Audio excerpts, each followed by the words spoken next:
and good evening. Thank you, everybody, for joining this virtual meeting. My name is Frankie Pignon. I am one of 2 public affairs officers for the USIBWC on this meeting. I'm also joined by the Chief Public Affairs Officer, Frank Fisher. We look forward to hearing both presentations from the Bureau of Reclamation this evening. With that said, I'll pass this on to our co-chair so that we can begin. Hi, my name is Catherine Hill. I'm a hydrogeologist. I teach at Arizona Western College, and I will be co-chairing this meeting. Welcome to everyone. And are there any board members present? If so, I'd like you to introduce yourselves. Catherine, if you'd like, I'll go ahead and read out the names. Okay. And if the board members will come off their mic and just let me know if you're here, please. I have Carrie Scott. Hi, Anna. Good afternoon. This is Carrie Scott. I'm here virtually. Jeremy McCall. Yeah, present, Jeremy. Again, virtually. Thank you. Felipe Vega. Good afternoon, everyone. Patrick O'Dowd.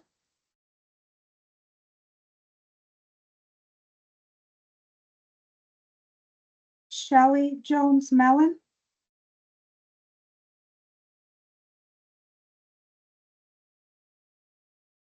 Alex Steenstra.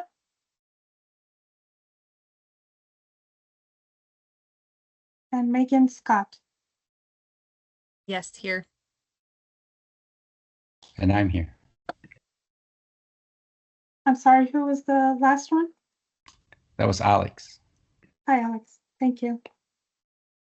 Okay, today we will be having 2 speakers and question and answer period after that, followed by a public comment period and a board discussion. I want to remind everyone that this virtual meeting is being videotaped, so please do not provide any personal information like addresses or phone numbers. If you have questions, I guess you need to virtually raise your hand and wait until after the presentation is complete. And there's no sign-in. I don't think there's even a virtual sign-in, so we won't worry about that. And now we will have Anna Morales to provide a 5-minute overview of the Yuma Field Office projects and operation updates. Before I start, Frankie, did we have Commissioner online? I see an unknown user, but I wasn't sure. We don't, Commissioner. Okay. We're still catching flights. Okay. Okay. Well, good afternoon. My name is Anna Morales. I am the Area Operations Manager for the International Boundary and Water Commission Yuma Field Office. Next slide.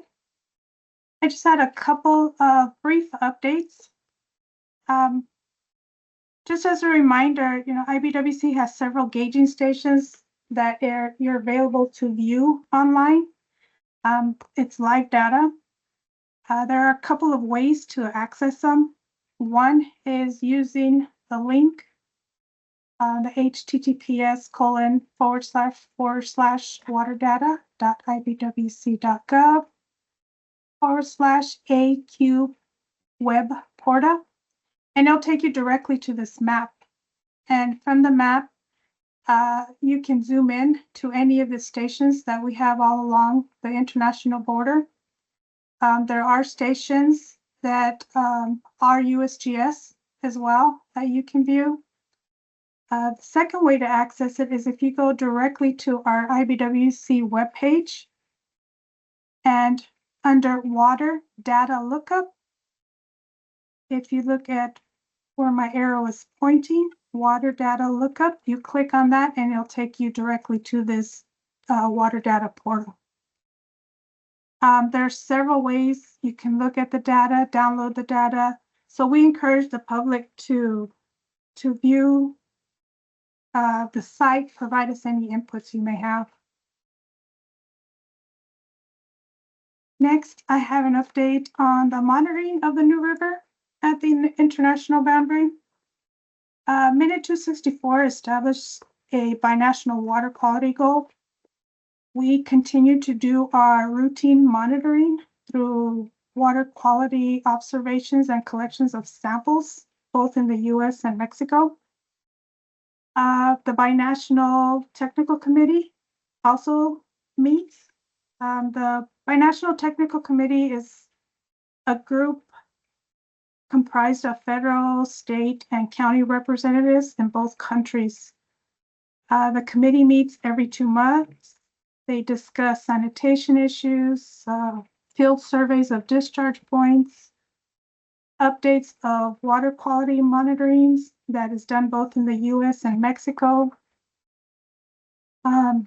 infrastructure status, projects or anything they may be doing in Mexicali or in the US, any repairs that they may be doing on either side of the country. Our New River Binational Water Quality Monitoring Study is ongoing. This is the study that began back in November of 2024, and it'll continue through October of 2025. We have a binational team from both countries that collect samples in Mexico, and we also have sampling sites that we collect in the US. We have representatives from both sections of IBWC, the National Water Commission of Mexico, along with our contractor who collects the samples. The study will be used to document the condition of the New River, create a baseline for planned improvements, update any efforts done in each side of the country, utilize the information as well, to discuss and possibly update the quality standards for a new minute.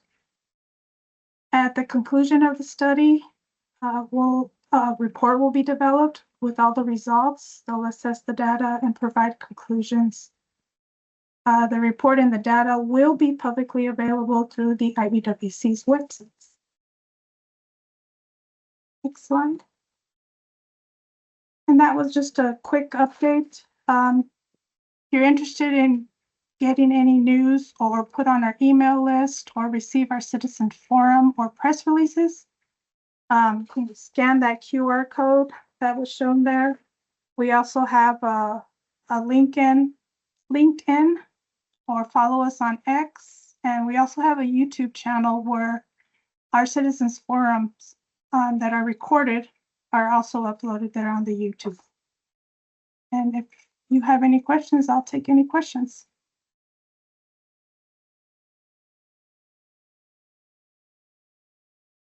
Don't see anything. Thank you very much. Okay, thank you, Anna. Let me introduce our first speaker. That'll be Katrina Grantz, the Deputy Regional Director with the Bureau of Reclamation.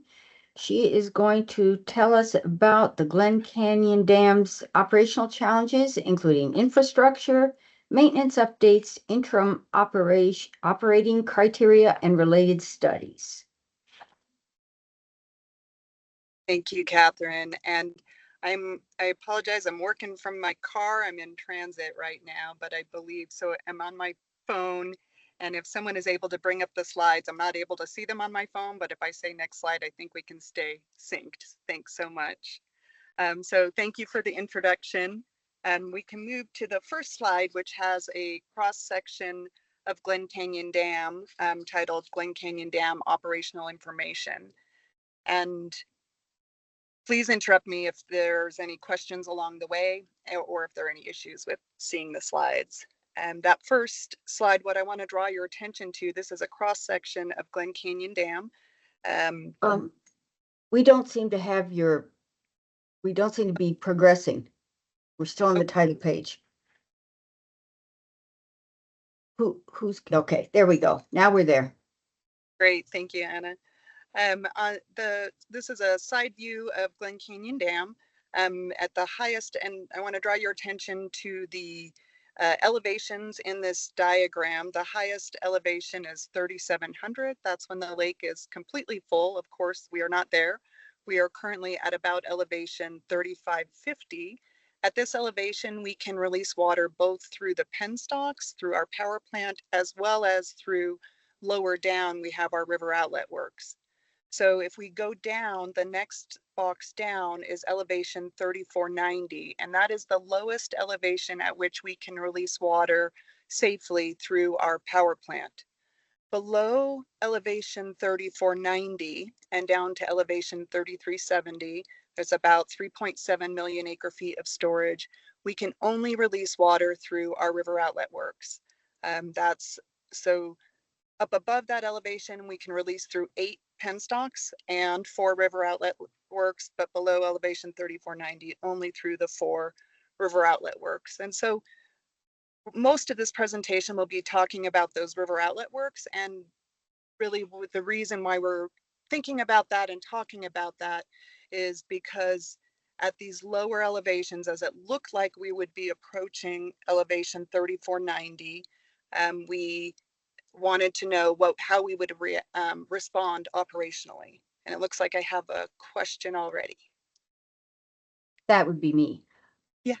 Do I have my mic on? Yes. I want to know how many acre feet there were between our current water level and the penstocks level. I knew that you were going to ask that, and I'm in my book, I know between 3,525 and 3,490 is 1.8 million acre feet. So I think it's maybe it's around 3 million. I don't know if Dan Bunk is online and has that handy at his fingertips. So it's around 3 million, but I can look that up for sure and get back with you. That's good enough. Okay. I just wanted a ballpark. Yeah, thanks. So the reason I draw attention to the river outlet works is because we historically have not used those frequently. But we realized that back in 2022, 2023, we realized that there was a very real possibility that we, as reservoir elevations were declining, that we would need to rely on them more regularly, and we may be at these lower elevations where we would need to use the river outlet works more frequently. And so we began within the Upper Colorado Basin region, really asking questions about, okay, well, we've been told 3,490 is the lowest elevation at which we can operate our power plant. Are we sure about that? Let's make sure we can really nail that down. That's a few feet above the top of the intake to the penstock. So we don't know. We've done some studies and we don't know for sure, but a lot of it, all of the studies, the theoretical studies have confirmed, yes, it looks like it will be 3,490, but in reality, it may be that we just have to wait until we get close to there and see how the power plant is responding of when we may need to switch over to the river outlet works. It might be 3,491, it might be 3,489 or somewhere, or maybe even several feet higher or several feet lower. But first and foremost, oh yes, I got one more question.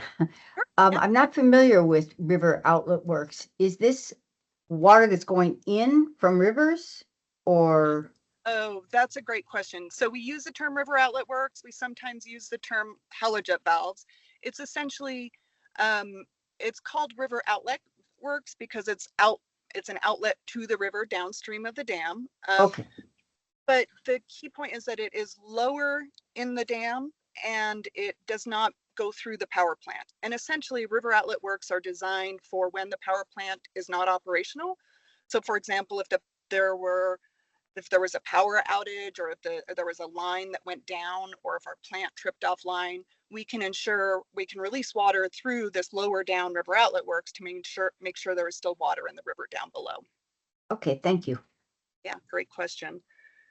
As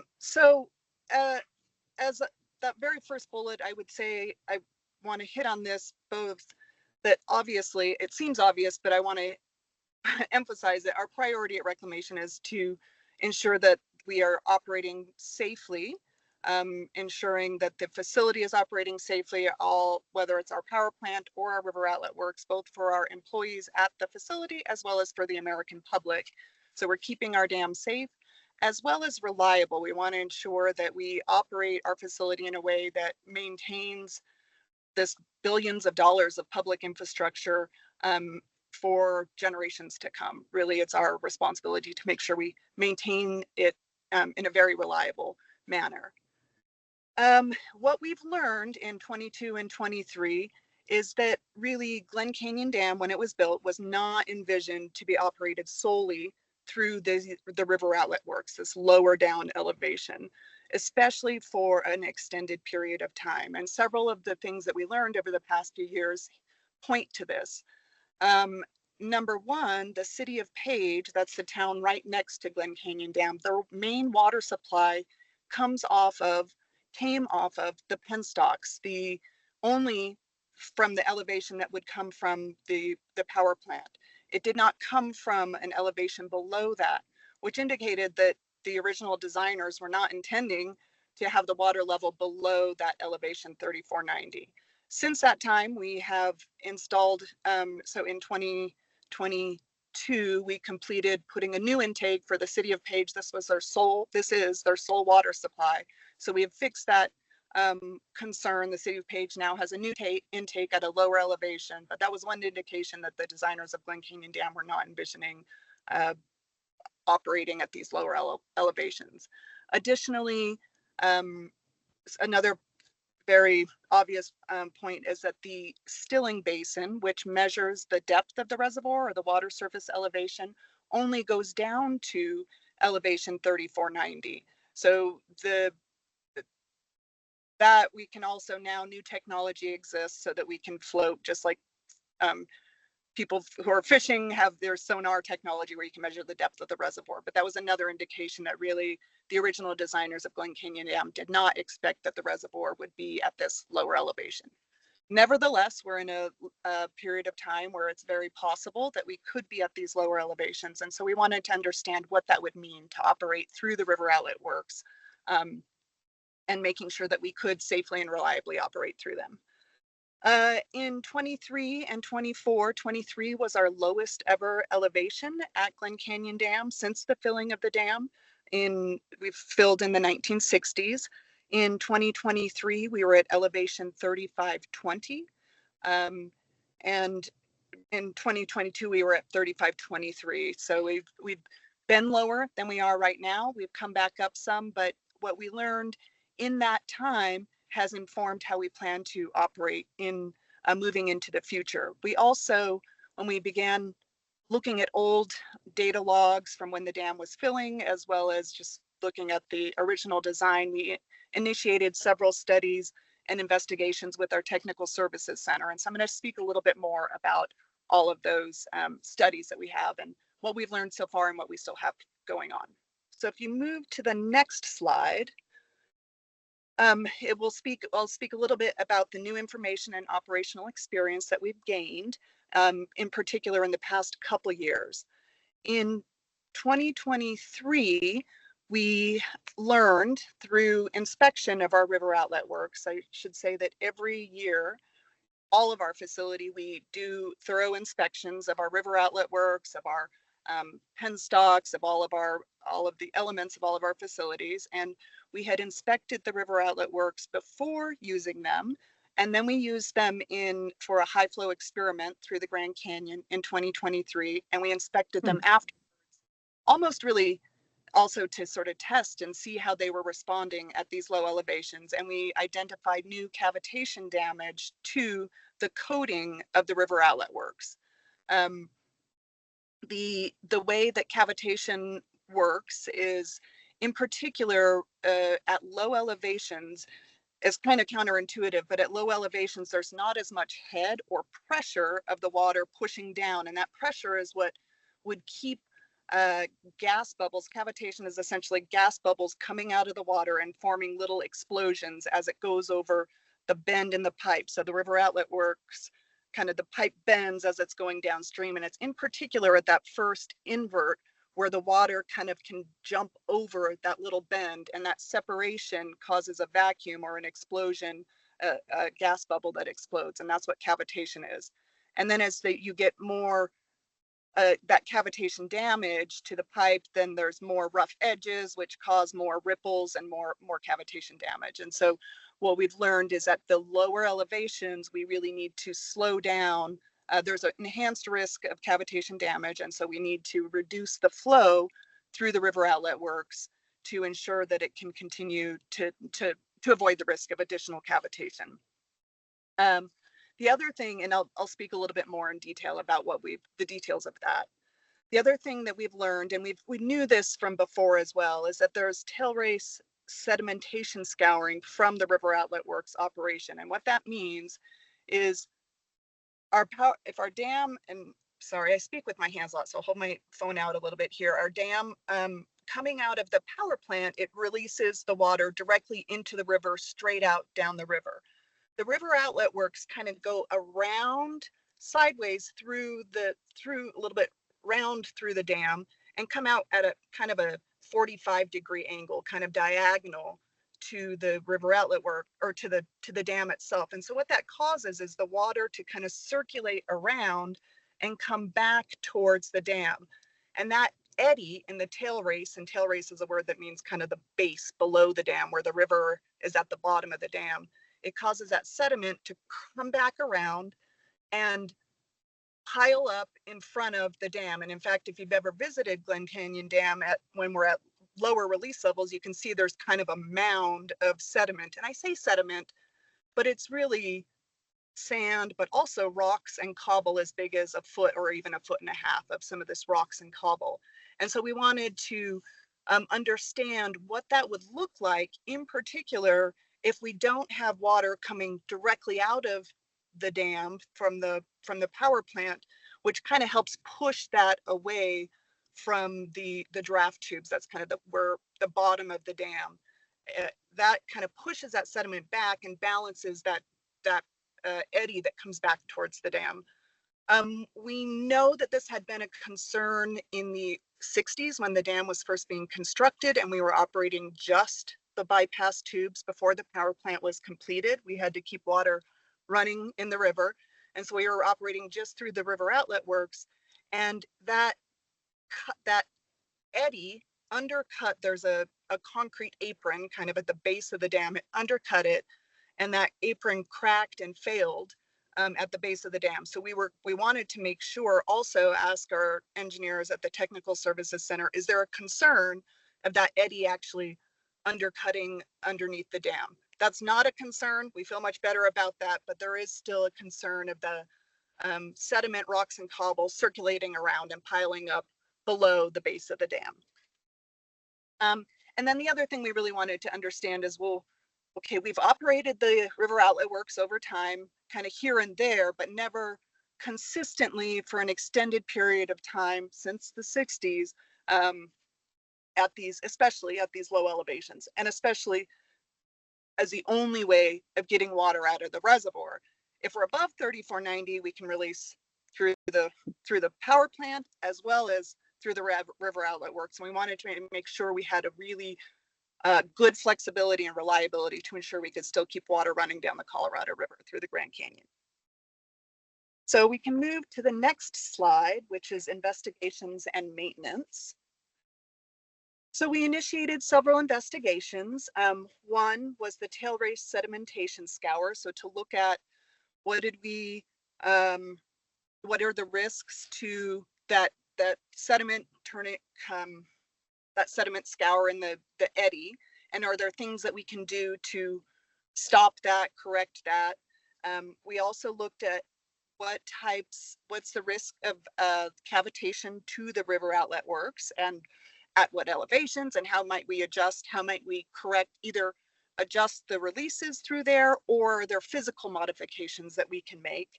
And then the last one is an intake vortex avoidance study, and that is the investigation of, is 3490 really the correct elevation, or when you start getting really low, what ends up happening, if you think about your bathtub, it's kind of starts swirling at the very end, and you kind of get that little bit of water, the water swirling around, and air in kind of the middle, and you don't want that at your power plant. If you get air in there, that causes damage to the power plant. And so we wanted to make sure it's 3490. Can we go down that low? I don't have a slide on that one, but 3490 is our best guess based on all of those studies. And as I mentioned before, it might be a little more or it might be a little bit less, and we'll have to kind of wait and see real life what that looks like if and when we get there. The other thing we initiated was maintenance. This was maintenance in particular for the river outlet works. This is maintenance that had been planned for many years, but given that there was a real possibility that we would need to be using them more regularly in the future, we wanted to speed up that maintenance. So 2 items that we were looking at was recoating putting a new lining on the river outlet works. There's this Glen Canyon Dam is 60 years old, and it was just time to take it off and put a new coat on. It had been seeing some cracks in the coating, as well as that cavitation damage I mentioned before, just to the coating. Additionally, the valves, that's kind of the point at the end of the river outlet works that opens and closes, and they are also 60 years old, and we need to determine whether we need to refurbish those or replace them. Just like elements on your car, over a certain amount of time, you need to replace or fix items on them. So this is just normal. The dam's 60 years old, all of the elements it's time to make sure that everything is still in good working condition so that it can be used for generations to come. So if you move to the next slide, while we were doing these, while our technical services center was doing these more detailed scientific studies, we knew that there was still a possibility that we may need to operate at these lower elevations. And so we wanted to ensure that we had good operating guidance and criteria that was based on science and based on best sound engineering practices. And so we worked again with our technical services center to establish what we are deemed interim operating guidance. And these interim, not the same as interim operating guidelines, which is the 07 guidelines. This is operating guidance for the actual facility of Glen Canyon Dam. So we established this last, well, I guess a year and a half now in March. And really the guidance is, if you don't need to go below 3490, don't go below 3490. We have tools within the upper basin and within basin wide across the Colorado River Basin. We can move through the drought response operations agreement. We can first adjust monthly releases from Glen Canyon Dam to avoid that dip before the spring runoff. There's a dip in the water surface elevation when we keep making releases. Before the spring runoff comes in, the reservoir elevation naturally declines, and when the spring runoff comes on in, it increases later. But we could shift some of our releases around, still maintaining the same annual volume, but kind of avoid that spring dip. So we could employ that tool. We can employ drought response operations, moving water from upper crisp facilities to boost the elevation at Lake Powell Glen Canyon Dam, as well as through the SEIS in certain circumstances reduce releases from Glen Canyon Dam. And so those are all tools that we can implement first to try to avoid going below 3490. However, we can go below 3490 safely and reliably, but we have adjusted the release that we can make through the river outlet works based on this interim criteria by basically reducing it roughly anywhere 0%, 5, 10, up to a maximum of 17%, depending on what the reservoir elevation is, to basically slow the flow so that risk of cavitation has been reduced. And so that's what this interim criteria says, okay, to avoid the risk of cavitation, slow down the releases a modest amount, and that will reduce the risk of cavitation damage to the river outlet works. The maximum annual release at 3490, based on this reduced release to avoid cavitation, assuming we only have 3 outlet works available instead of 4, is 6.9 million acre feet. And we use a very conservative estimate of, and that's if we're below for 3490 for the whole year. We use a conservative estimate of 3 out of 4 tubes, so 7 available partly because it's probably not exactly that, but we know that if we're operating them for an extended period of time, we need to take them offline once a year to inspect them. And if there's any issues, to then do any repairs or maintenance on those. So we assumed a very conservative 3 tubes available year round, taking one off at a time, but in reality, it's probably about 3.5 tubes, if that makes sense. Obviously, it depends, the release that we can get through the river outlet works depends even more importantly on what the inflow is. So if the inflow comes in and pops above 3490, we can get as much out as we need. And there's only 3.7 million acre feet between 3490 and dead pool. So though we could in theory get 6.9 out, there's only 3.7 million acre feet in storage below that elevation anyway. So you need inflow coming in, and far and above, inflow will drive the amount that we can get out of the dam, like 97% of the variability. Basically, if the water isn't there, it can't be released, which seems obvious, but I feel like I sometimes need to say that. So if we move to the next slide, operations. So recent use of the river outlet works, as I noted before, we can and we have safely and reliably used the river outlet works recently. We used them last year, July through November, for the cool mix flows through the Grand Canyon. We were releasing both through the penstocks, the power plant, so higher up, as well as through the river outlet works. And this was for an experiment we were doing in the Grand Canyon. The water down low is cooler, and that prevented the spawning of invasive smallmouth bass. We are doing that same experiment again this year. We inspected the river outlet works after the use last year using the new operating guidance, and there was they operated beautifully. There was no damage, and so we can use them, and we will use them when needed. Moving on to the next slide, which is a picture of the river outlet works cavitation model. So we've been using this, what we believe is a basic, we have this guidance saying, hey, slow down the flow. And they developed, the Technical Services Center used mathematical equations and sort of theoretical equations to establish what they felt, what the math showed would avoid negative pressures, which would be cavitation. But they also wanted to run more specific models. And what is here is a physical based model, to scale model that we have in our technical services hydro lab, that had pressure. You can see those yellow lines there, pressure measurements to identify when cavitation may occur. And can we release more through the river outlet works than this mathematical model basically said, for safely and reliably without causing cavitation. So the results I'm going to show on the next couple pages. Right now, the upshot is, let's stick with what we've got for now. There's a chance, based on some additional field tests, where they'll actually put sensors. We have sensors in the river outlet works to measure the pressure. There may be a chance that we can increase the release through those a little bit more than we currently have the guidance showing.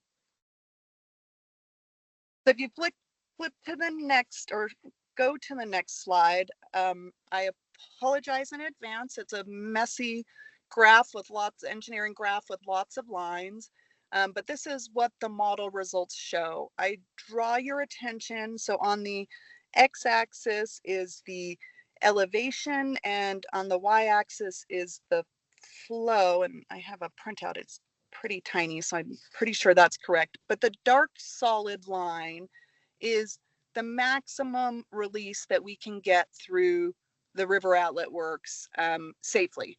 The original design for that. We've since learned that, well, using the original design, which they assumed we would be above, generally above certain elevations. Each of these curves are different elevations, each of the curves are various gate settings for how open or closed the river outlet works are, and each of those have different curves associated with them. But the upshot is that the big dashed red line is what our what the mathematical model said, hey, let's, instead of using the dark black line, dial it back a little bit at these lower elevations. So anywhere below elevation 3550, let's decrease the flow by about 5%, 10 up to 17% max. And that the 17% is where you see the greatest difference between the solid black line and the dashed red. What this study from the Technical Services Center showed was that there's really two things that are of concern, potential concern for cavitation. One is where the pipe is, when the pipe curves, which is sloped, what's showed here in this graphic as a sloped chamfer. And the other is, so where it bends, there's a, you could see the image there, a description of where the vapor pressure, where you can get the separation. And the other is where there's a weld offset. So these joints, it's not an actual curved pipe. What it is a pipe that then is connected at an angle to another straight pipe, connected at an angle to another straight pipe, and those are welded together. So that little bead of the weld offset also is a bump that can cause cavitation damage as well, cavitation to form and then cause damage. And so these two, you see like a really small dotted red line and a dotted blue line. And each of those, one is for the blue is for the sloped chamfer, saying, okay, if we only care about the fact that it bends, we could probably get that much more flow out, the difference between the large dashed red and the blue. If we only care about the weld offset, that actually is kind of a greater cause for cavitation. We could get that much through, but they don't know what the combined effect of both a sloped chamfer and the weld offset is. And so they said, you know, for now, until we do field studies and really measure the pressures directly, that dashed line is probably a pretty good estimate of the amount that we can get through based on these two mechanisms that are potentially cause for cavitation. So we intend to do additional testing in the field on the river outlet works in the coming year, really. So if you move to the next slide, the recommendations are to do a field test, measure cavitation measurements, pre and post test inspections, and we're doing it on 2 river outlet works. This is probably more detailed than you all need to know, but yes, question? Okay, keep going, okay. We also intend to do a computational fluid dynamics. We haven't moved to the next slide yet. That's what I was trying to say. We've gotten stuck. I'll keep talking. Okay, now we have. I think we have. So we're going to do field tests Okay. with details about what those field tests look like, as well as a computational fluid dynamics model, as well as this low ambient pressure chamber. Basically, more studies to see if we can squeeze a little bit more out safely. But for now, we're intending to operate based on the interim operating guidance for Glen Canyon. There may be, based on these tests, we may be able to increase the release a little bit more out of the river outlet works. And so we're studying that as well. There were some analyses of whether we could put, you know, if the other thing we may look at is grinding down the weld joint and determining if that helps. And so I think that's one of the other things that they're looking at. I don't see that in the notes here, but grinding down the weld joints to make that a little bit smoother will also improve the potential risk of, reduce the potential risk of cavitation. And so you can move, if we move on to the next slide, pause here just a second and turn on the air conditioning because my car is getting super hot.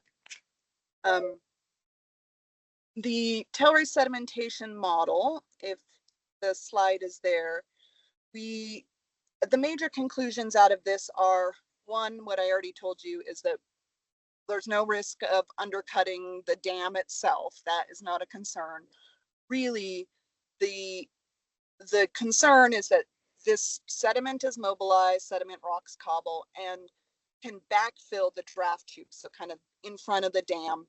If it gets in the draft tubes, that's just below where the water comes out of the power plant. That can cause, like, if rocks are rolling around in there, and that can cause pretty serious damage. But what we know is that we can install, if we're truly not operating the power plant and we're only going through the river outlet works, we can install stop logs. So basically put a big door, garage door, not exactly a garage door, but a big stop log down in there and block that sediment from coming into the draft tubes. What that means, though, is then afterwards, we're going to have this big pile of rocks and cobble in front of those draft tubes. We don't know how long it will take and what's involved in floating a track hoe, getting it down through to the base of the dam. It becomes a maintenance concern, more of a maintenance issue. But we know that we're Reclamation, we can figure it out. We'll figure out how to bring the plant back online, get all that sediment out of there if we have to. We just don't know how long it will take to get the plant up online. That's one of the things that we're working through to determine what that would look like. We've also looked at potential structures, putting in a cofferdam type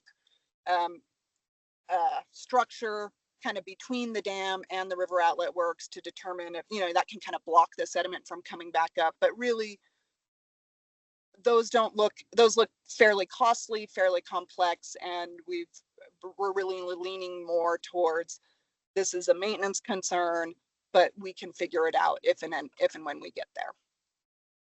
So if we move to the next slide, and I'm almost done. I realize I'm talking more than I intended. I tend to geek out on this stuff a little bit. In terms of maintenance, we have completed the recoating of all 4 river outlet works. You can see the picture on the left is what it looked like before, just old coal tar coating that was cracked. And on the right, beautiful, nice, clean, super smooth coating. Super excited. This replaces the 60-year-old original coating. I should note that it protects the steel pipe from corrosion. Coating does not prevent cavitation. Cavitation is a physics issue due to pressure. It's not. You still have to operate safely and not. I don't want to damage our brand new beautiful coating. So we do not intend to operate in a way that would cause cavitation damage to this new coating. Moving on to the next slide, the other future maintenance that we have planned is looking at the holojet valves. So that's river outlet works. That's the valve that opens and closes the water coming out of those tubes. And really, we've done some studies to look at all the different ways, different types of valves. Do we replace them with different types of valves, or do we refurbish our existing valves? And really, we're leaning more towards, it hasn't been fully fleshed out, but we're really leaning more towards considering rehabilitation of the existing holojet valves. Even if we were to put new types of valves on, we'd have to kind of build it out further, which can be costly and very time consuming. And so we haven't made a final determination on that. All of the cost estimates and various alternatives are still being assembled, but initial thoughts are that it may be a lot more efficient, and we can it looks right now like we can refurbish the holojet valves and to give them many more years of effective life using our existing holojet valves and refurbishing them. So we move to the next slide, which is the next steps. We plan to continue using the interim operating guidance. We will update that as new information comes out pending the results from the field inspections. We plan to do those field inspections and those additional modeling and analysis. In terms of the tailrace sedimentation, we really are planning for maintenance. We're developing plans for what does that look like? How quickly can we get a track hoe down there? Do we need one on standby? And how quickly can we bring the plant back up line? And what if those stop logs get jammed? How do we get them out? So kind of understanding and getting a more detailed plan for how we would do that. and then also the hollow jet valve maintenance work. And then my last slide that I have is really just sort of to hit again on the key takeaways that I would hope you would get from this.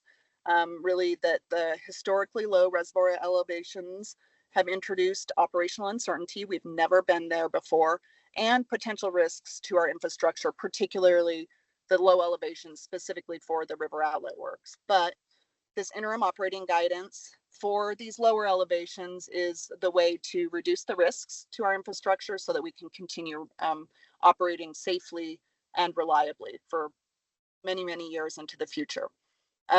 Just reminding you, elevation 3490 is key.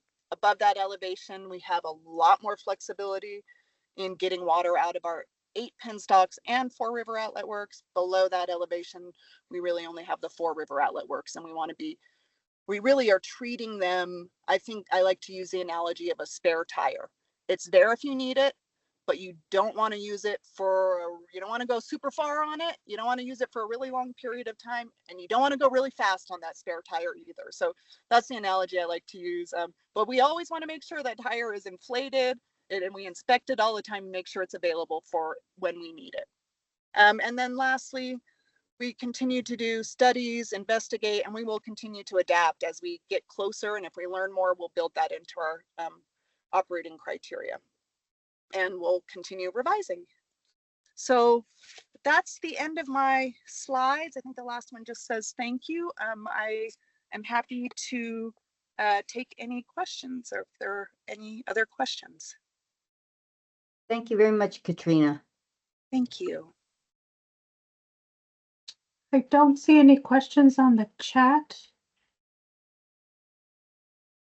And I don't see any hands raised. Great. Thank you, Katrina. Thank you. And thanks for the great questions and the opportunity to present this information. Thank you. Okay, our next speaker is going to be Dan Bunk. He's the area manager at the Bureau of Reclamation with the Boulder Canyon Operations Office. He is going to provide an overview of the Lake Mead Powell Tiers, their role in federal decision-making, and provide a hydrology update with the 2026 tier determinations, which I just can't wait to hear. So, Dan.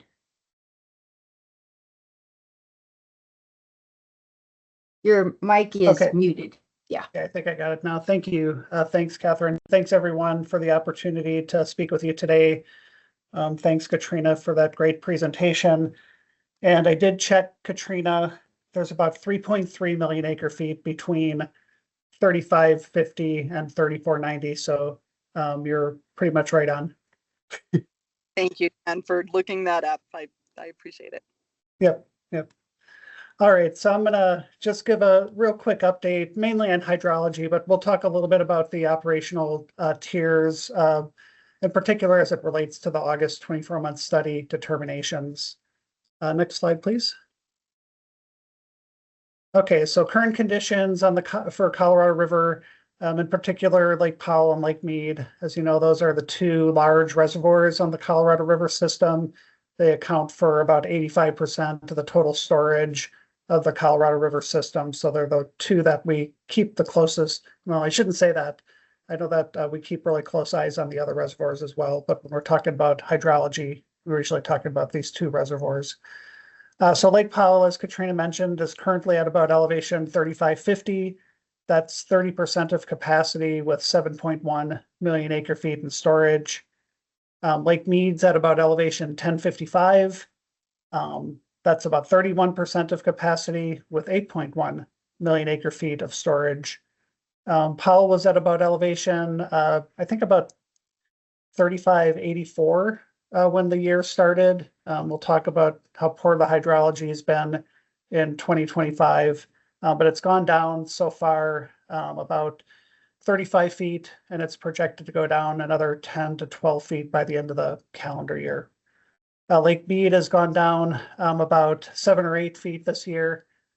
Usually when Powell sort of gets the first impact to the hydrology, and usually there's a little bit of a slower either drawdown or fill up of Lake Mead, depending on the hydrology and Powell's release upstream. Total system storage is 38% of capacity, so that also includes reservoirs upstream of Powell and reservoirs downstream of Mead. And so that's why if you add up 30% and 31%, that doesn't add up to 38. But if you include those other reservoirs, it's 38% of capacity, and we're down about 6% compared to this time last year. Next slide. All right, so here's what everyone was looking forward to. This is our operating diagram for Lake Powell and Lake Mead. This is from the 2007 interim guidelines, which are in place through the 2026 operating year. So right now, this year in 2025, Lake Powell's operating in that shaded area there, which is called the mid-elevation release tier. There's a lot of detail there, but the bottom line with that is that Lake Powell's releasing 7.48 million acre feet under that operating tier. It's also projected, or I shouldn't even say that now, we've made the operating decision based on our August 24-month study projection that Powell will operate in the mid-elevation release tier again in water year 2026.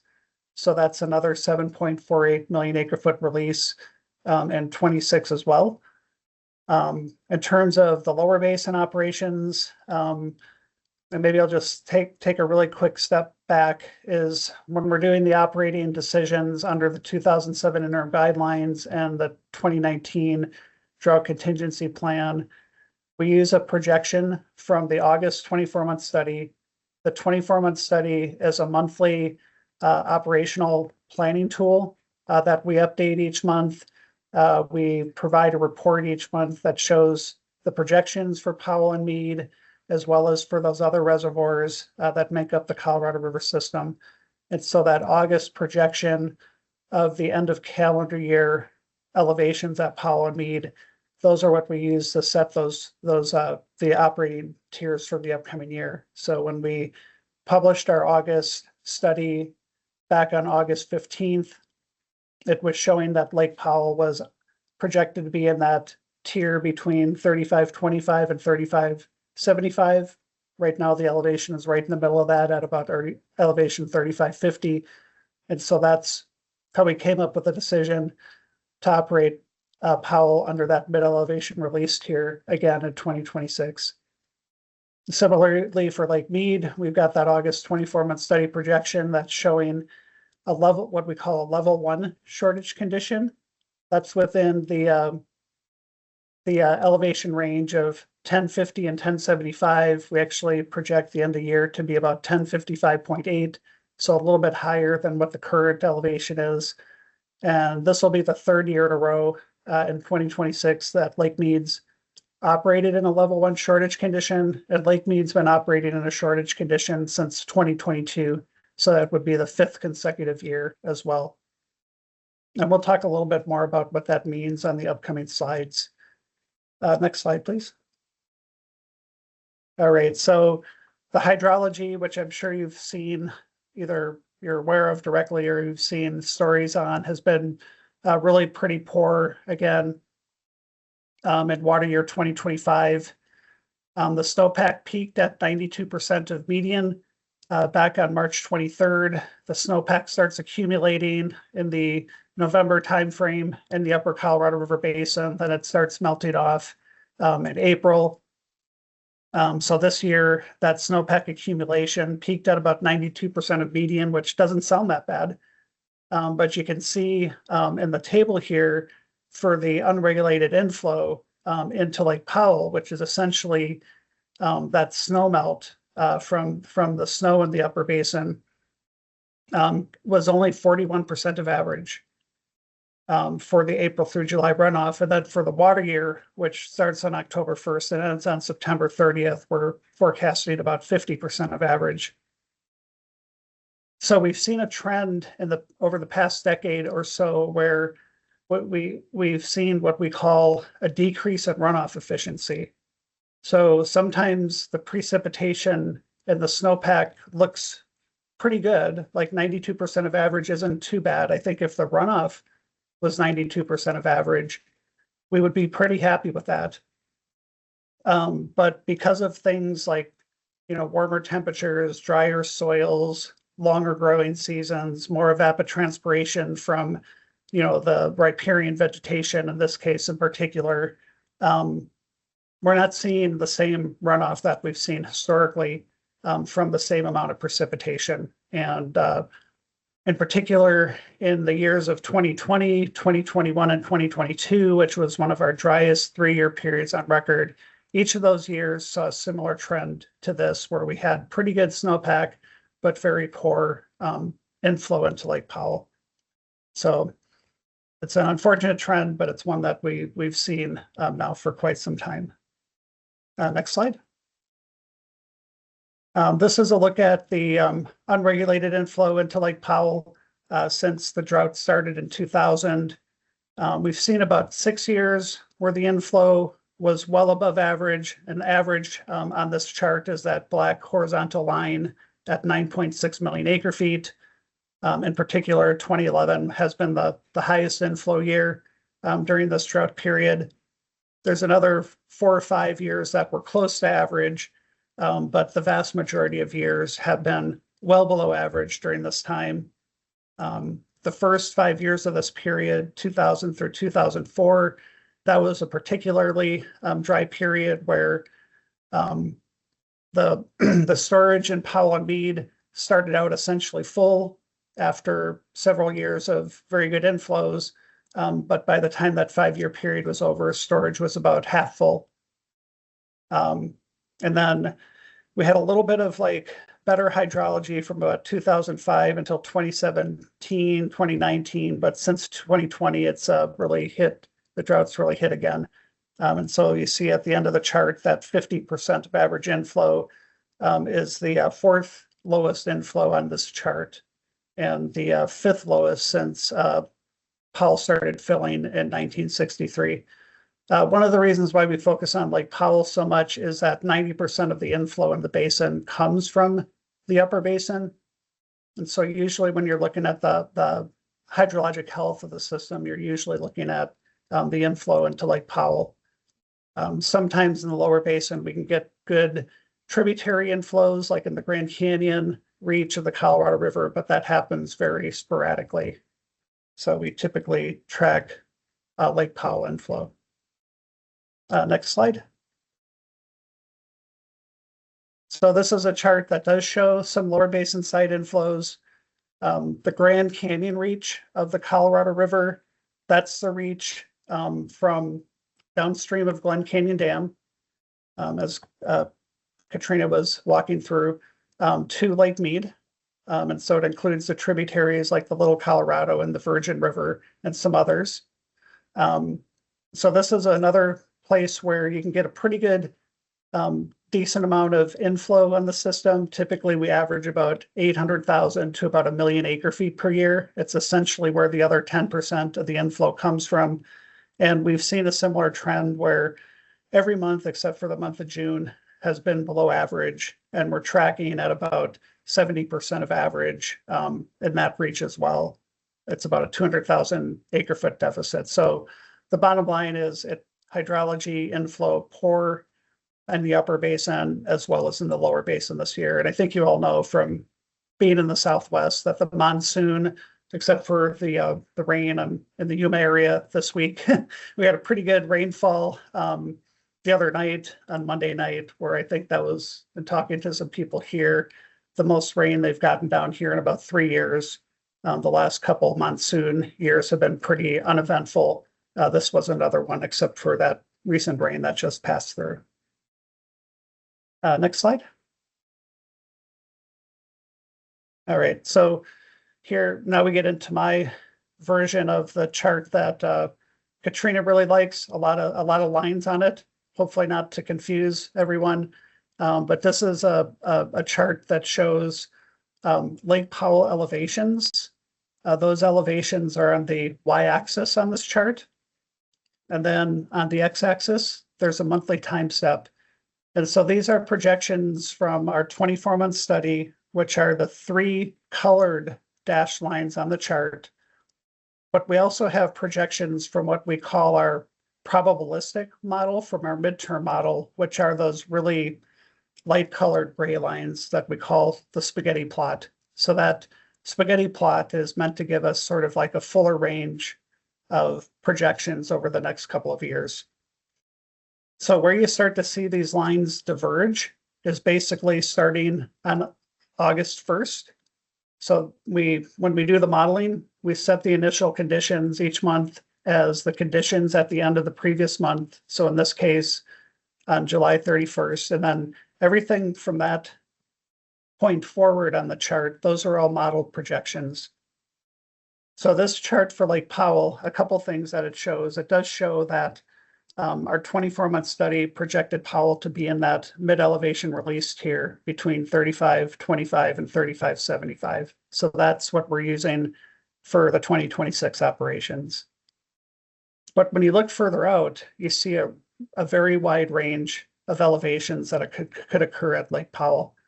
This is because at this point, we have no idea what the hydrology is going to be next year. We anticipate it'll be dry because that's what the trend has been for quite some time.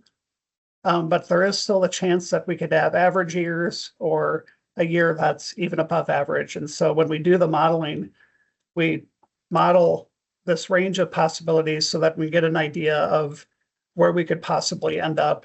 But what we tend to focus on these days are these lower projections, because those are the ones that are most concerning, and that might require the most monitoring and proactive actions. And I see you have your hand up. I'll pause for your question. Yeah. I noticed in all three of the models that there's a step during the summer of 2026 and 2027. What's that based on? That's a good question. So typically in a normal year or an above average year, Lake Powell will get a pretty big. Oh, you went mute. Okay, I'm unmuted now. Okay. Yeah. So typically in a normal year or an above average inflow year, Lake Powell will get a pretty big bump up from that April through July runoff period. So if you actually look at the period that just occurred this year in 2025, you can see the line is basically, it declines throughout the year. And that's because that April through July runoff was only 41% of average. But for next year, we don't know if we're going to get another year like that, which is the red dashed line on the bottom, which doesn't have that bump up. But if there is like an average type year or something better than that, then Lake Powell will see a bump up during the April through July period, but then typically starts to decline again from about August until the following March. So that's why you see that sort of bump up there. And you can even see it if you look out again towards the end of the chart. You can see that bump up sort of occurs again in the April through July period, but then it will start to drop off again in the fall and winter months, which we call the base flow months. So it's when the runoff hits Lake Powell, basically. Yes, that Okay, was the thank easy you. way to answer that question. Thank you. Okay. So, and you know, another thing I'll just point out on this chart too is you can see on the right side of the chart, it's shaded.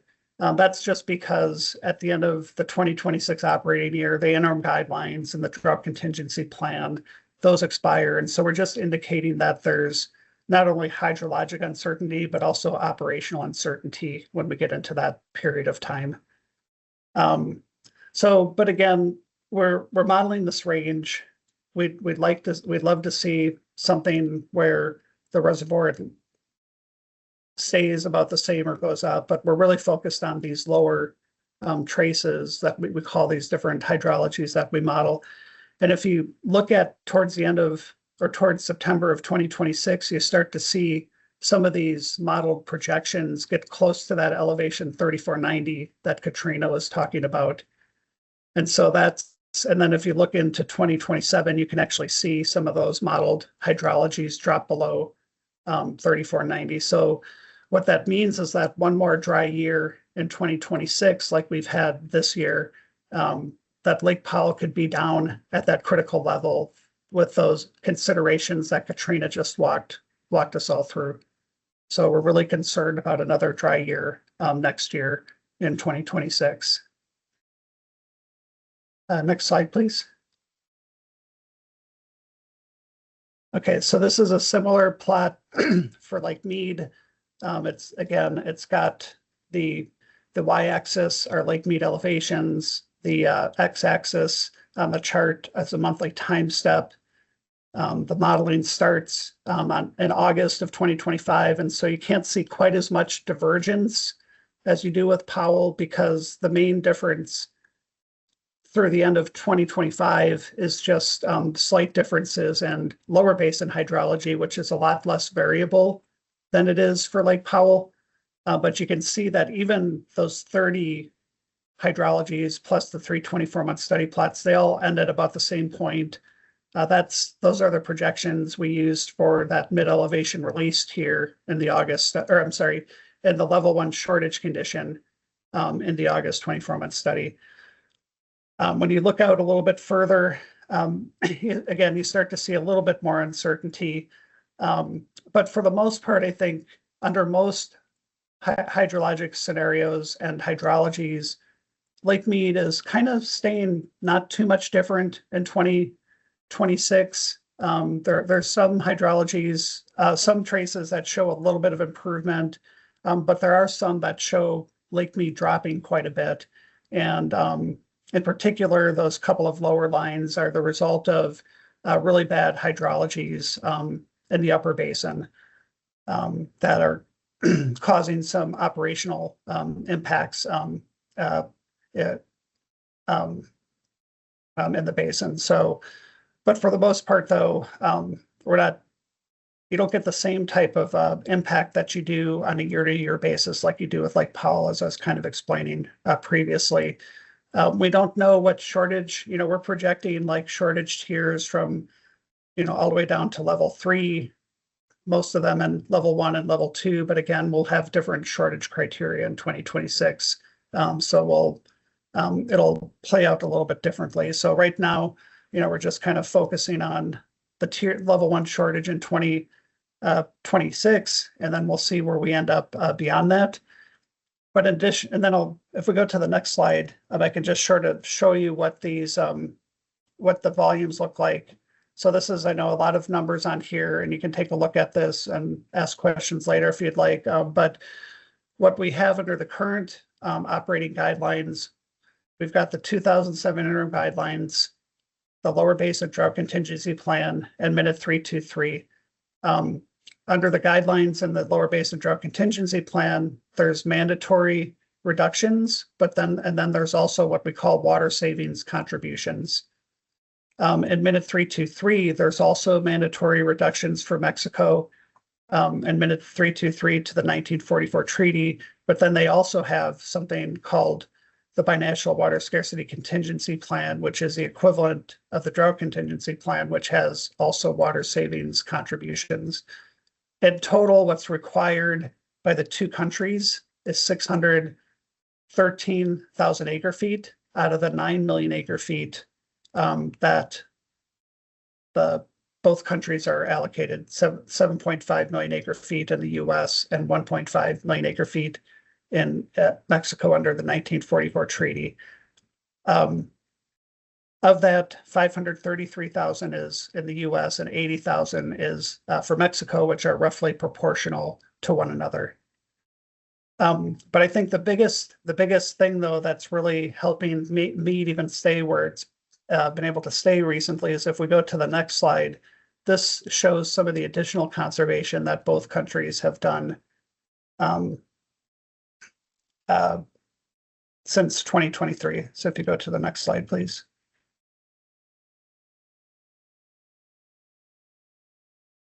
Okay, so under additional efforts that were done in 2024, a supplemental environmental impact statement, which basically we modified the 2007 interim guidelines to do additional conservation.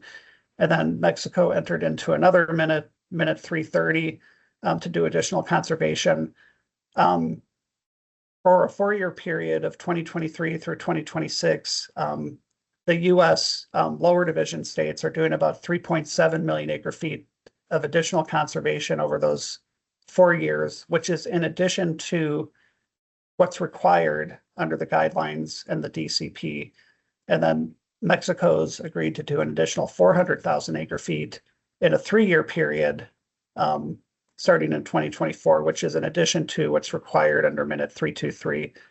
So overall, there's about 4.1 million acre feet of additional conservation occurring in the 4-year period, in addition to what's required under the operating guidelines. So this 4 million acre feet is roughly equivalent to 50 to 60 feet in Mead. So it's a significant contribution.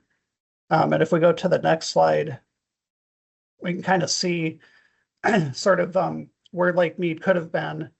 You know, these types of additional voluntary actions have been going on basically since the guidelines were implemented 2007, and since we entered into minutes with Mexico that allowed Mexico to conserve additional water in Mead under Minute 318, 319, and 323. But Lake Mead would be more than 100 feet lower than what it is right now without these additional conservation efforts. And again, these are in addition to the required shortages. So if you were to stack the shortages on top of that, it would be even more. So even with that, you know, we still see both reservoirs in trouble again, like they were at the end of 2022 before we entered into the supplemental EIS and into Minute 330. But so on the one hand, it shows some great successes, but on the other hand, there's still a lot more work to do in both countries and in both basins. And that's my last slide, and I'll see if there's any questions.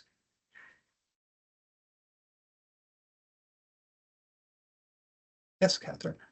One last question, because I would like to do a little bit of research on my own. I'd like to know where would it be the 2007 drought contingency plan where the details of how this conservation plays out? Where would I find that? Is that where I would look? How does that work? Who decides how this conservation works? So it depends upon which bucket of conservation you're interested in. If you're interested in that table I showed at the beginning of the presentation that had like the different shortage levels in Lake Mead, that would be in the 2007 interim guidelines. If you're interested in the those water savings contributions under the drought contingency plan, that would be in the drought contingency plan. But if you're interested in additional conservation activities that have occurred since 2023, that's under our Lower Colorado River Basin System Conservation and Efficiency Program, which has used funds that we've received since 2023. That's information on that is primarily on a website for what we call the LC Conservation Program, and I can share that. I could share each of those as well, but the unfortunate thing is you have to kind of piece it together, which is why they're kind of summarized on those 2 slides. But if you're interested in the additional conservation that I showed on the previous slide, that would be for the US activities in the lower basin on the LC Conservation website. Thank you very much. I'm sorry it's not an easy answer. No, that's okay. Yeah. I somehow suspected it wouldn't be. Yeah.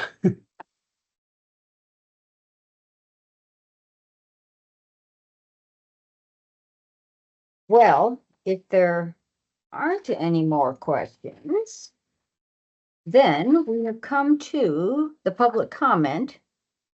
And any speaker has a maximum of 3 minutes. We don't have anyone who's signed up in advance. Would anyone like to be recognized?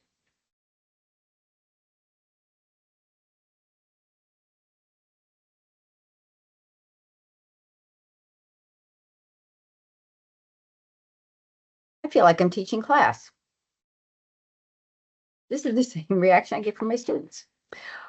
Okay, we have a board discussion, which I don't exactly know what that entails. I assume the Oh, board well, members do. Yeah, what we're doing on this part of the agenda is opening it to the board for any discussions they would like to go over at this time. Thank you. And or if there is nothing to discuss, we can move to suggested future agenda items. If there's any suggested from the board or from the public.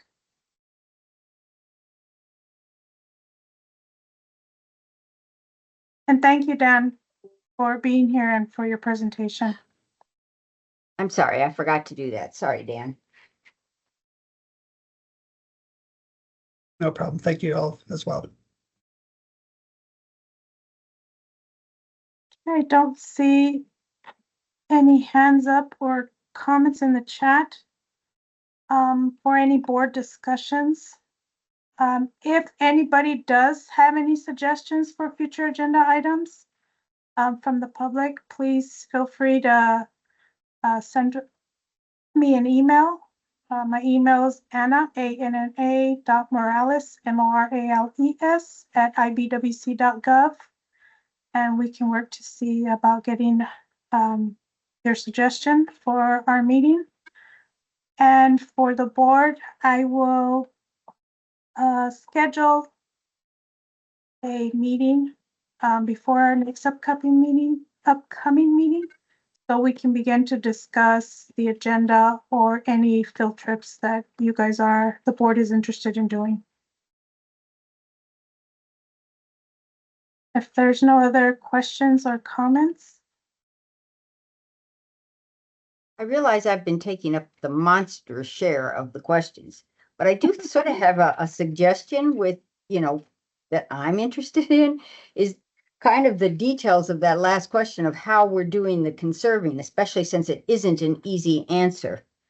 If I'm just interested in that, if anybody else is, or if anybody knows anything about it, I would love to hear more. So you're asking how the conservation is being done? Yeah, there was, these 3 different ways that Dan was talking about. And I mean, I'm going to probably go looking around on my own to see what I can find. But if anybody wants to talk about it that knows a lot more than me, which is anybody who knows anything, I'd love to hear about it. Okay. Just a suggestion. Thank you, Catherine. Dan, is that something that a presentation can be done, or would you handle that more as a question answer? I think it could be either way. Okay. And I don't know. I mean, I could provide a little bit of background right now, but I don't think it's probably as much detail as you'd like, Catherine.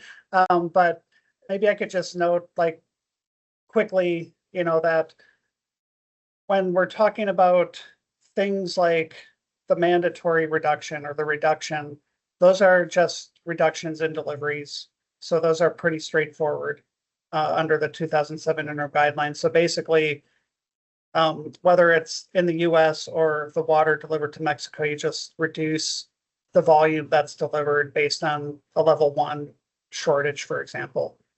For the drought contingency plan, contributions that we call water savings contributions, it could be either as a reduction like that, or it can be through what we call intentionally created surplus in the US, or what we call recoverable water savings under Minute 323. And so if it's done like a reduction, that water can't be recovered. But if it's done as either intentionally created surplus or recoverable water savings, that water can be recovered, but not unless Mead is recovered to elevation 1110.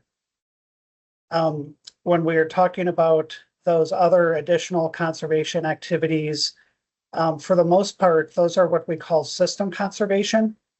And so those are essentially compensated conservation activities, like a water user, for example, might fallow a certain amount of land that's equivalent to a certain amount of water conservation.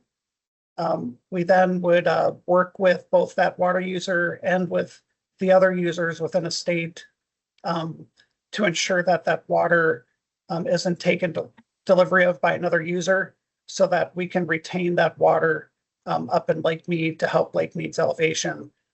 But that water, because it becomes system water, it can't be recovered by that user later, but they get the funding in place of that. And so, and that's, and I can even share the LC conservation program in the chat, but you could kind of see that how that program was designed back in late 2022, and then we started to implement that in 2023. But there's other ways to conserve water as well under the program, and maybe we could chat more detail about that in the future if you'd like to. Okay, thank you. Thanks, Dan. Bow out. I believe, should I close the meeting? Am I allowed to do that? Seems like people are starting to wander off anyway. Yeah, if there's nothing from the board, yeah, thank you for chairing the meeting.